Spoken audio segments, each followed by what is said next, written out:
میرے عزیز اور محترم دوستو،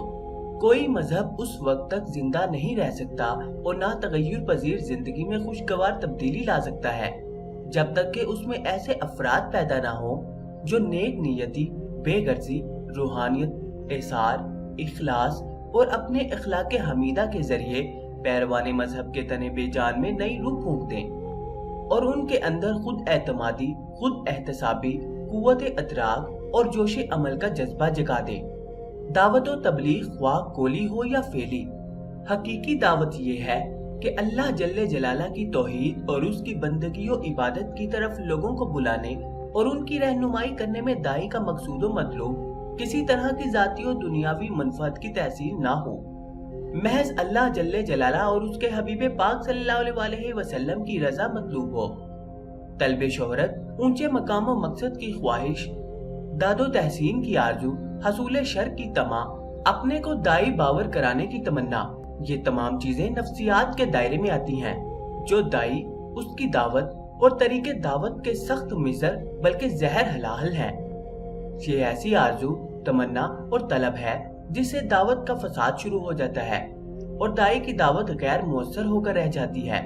بلکہ دائی کے قلب و نظر اور اس کے تحت و شعور میں یہ بات بڑی پختگی کے ساتھ جمع ہونی چاہیے جو اسے انبیاء کرام علیہ السلام کے منہاج دعوت اور مقصد دعوت سے قریب کر دے۔ وہ ہر مشکل، پریشانی، غفلت اور جہد مشقت کے باوجود آخری دم تک یہی کہتا رہے، ان اجریہ الا علی اللہ، ترجمہ،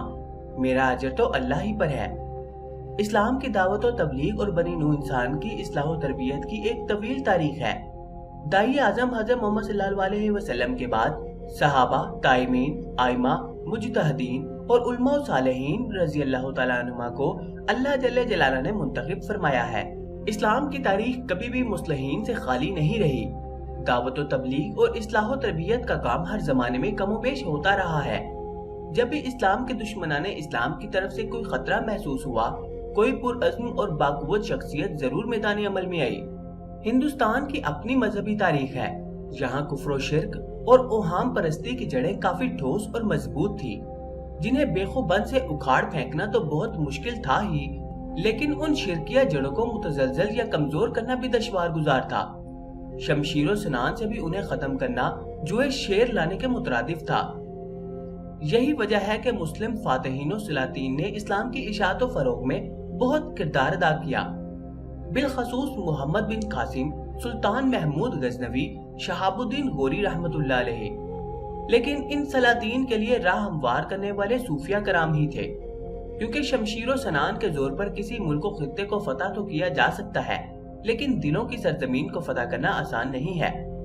ہندوستان کی سرزمین میں اسلام کی تبلیغ و اشاعت اور دعوت توحید دینے والوں میں سب سے بڑے مبلغ و مصلح و داعی قطب الاقطاب خواجہ خواجگان سلطان الہند حضرت خواجہ معین الدین چشتی اجمیری رحمت اللہ تعالی علیہ ہیں،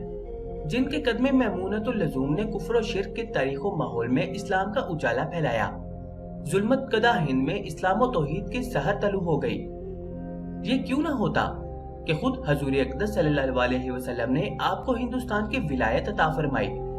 بارگاہ رسالت امام صلی اللہ علیہ وسلم سے آپ کو یہ بشارت ملی، اے معین الدین، تو میرے دین کا معین ہے، میں نے تجھے ہندوستان کی ولایت عطا کی، وہاں کفر و ظلمت پھیلی ہوئی ہے، تم اجمیر جاؤ، تمہارے وجود سے ظلمت کفر دور ہوگی اور اسلام کی رونق بڑھ جائے گی۔ آپ رحمت اللہ علیہ پرتھوی راج کے دور حکومت میں ہندوستان تشریف لائے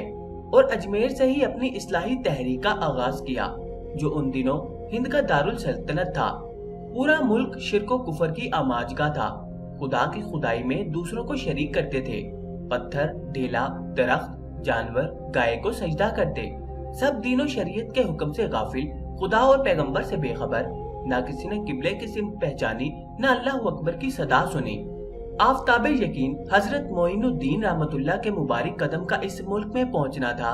کہ اس کی تاریکی نور اسلام سے بدل گئی۔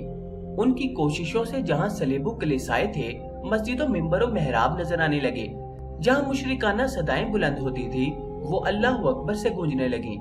اس سرزمین میں جس کو دولت اسلام ملی اور قیامت تک اس دولت سے شرف یاب ہوگا، ان تمام کا ثواب حضرت شیخ الاسلام کی روح کو پہنچتا رہے گا۔ آپ رحمت اللہ کی نگاہ